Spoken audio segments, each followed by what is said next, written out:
भाई रात होने तो पहले पहले किला मिला देंगे पानी। और भाई अपने ब्लॉग के साथ बने रहो। ये देखो भाई, तो देख सकते हो भाई अपन यहाँ तक पानी लगा लिया है।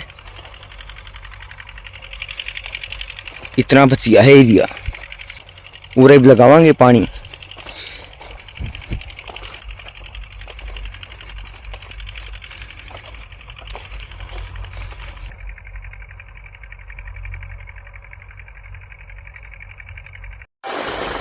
या भाई नई लाइन बछाई है,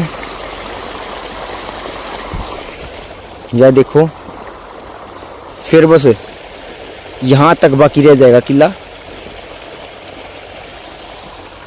उरती भर लिया भाई आपने, उरती लगा लिया पानी।